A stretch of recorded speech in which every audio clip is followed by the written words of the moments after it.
Assalamualaikum warahmatullahi wabarakatuh. Perkenalkan, nama saya Nur Konita, mahasiswi UIN Alauddin Makassar, jurusan Manajemen Pendidikan Islam. Baiklah, saya akan menjawab beberapa pertanyaan dari tugas mata kuliah dasar-dasar manajemen. Pertanyaan pertama yaitu, kemukakan dua pendapat ahli manajemen tentang fungsi-fungsi manajemen. Pendapat pertama dikemukakan oleh G.R. Terry. Menurut G.R. Terry, fungsi manajemen ada 4, yaitu planning, organizing, actuating, dan controlling.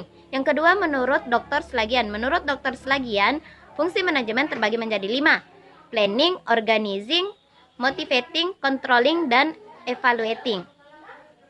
Dari dua pendapat tersebut, pilih salah satu menurut Anda yang sesuai dengan fungsi manajemen pendidikan.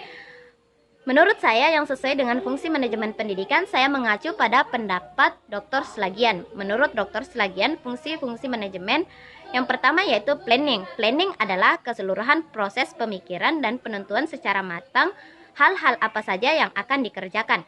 Perencanaan ini dapat berupa perencanaan jangka pendek, jangka menengah, dan jangka panjang. Yang kedua yaitu organizing. Organizing adalah pengelompokan dan pembagian tugas serta tanggung jawab sedemikian rupa sehingga tercipta suatu organisasi yang dapat digerakkan sebagai satu kesatuan dalam rangka proses pencapaian tujuan bersama. Yang ketiga yaitu motivating. Motivating adalah pemberian motivasi kepada setiap anggota agar mereka dapat bekerja secara tulus dan ikhlas serta bersungguh-sungguh. 4. Controlling.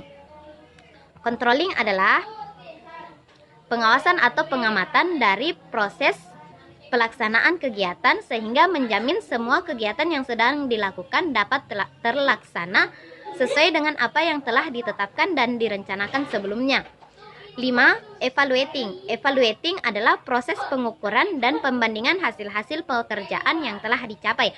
Apakah mengalami peningkatan atau malah sebaliknya? Baiklah, pertanyaan kedua, kemukakan alasan utama diperlukan manajemen dalam suatu organisasi atau perusahaan. Dalam proses pencapaian tujuan tidak akan tercapai tanpa adanya manajemen. Karena dengan adanya manajemen, proses pencapaian tujuan dapat terarah dan teratur. Oleh karena itu, manajemen sangat dibutuhkan dalam proses pencapaian tujuan. Pertanyaan ketiga, siapa saja yang membutuhkan manajemen?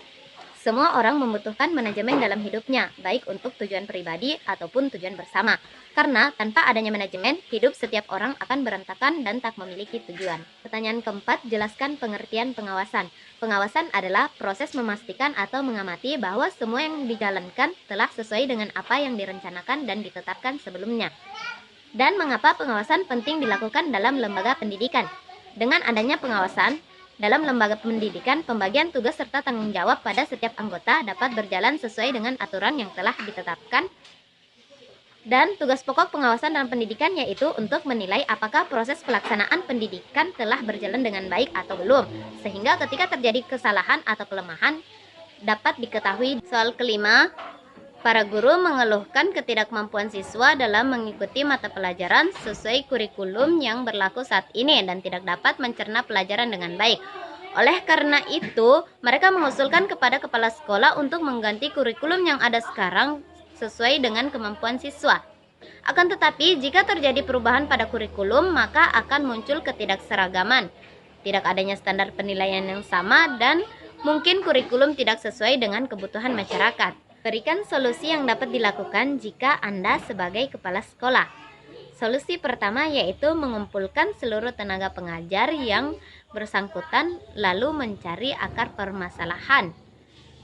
Yang kedua yaitu mengikut sertakan orang tua. Mengapa orang tua perlu diikut sertakan? Karena tidak menutup kemungkinan anak sedang mengalami masalah di rumah, sehingga menyebabkan anak tidak fokus dalam belajar. Yang ketiga yaitu guru harus mengubah metode pembelajaran tanpa harus mengubah kurikulum yang ada.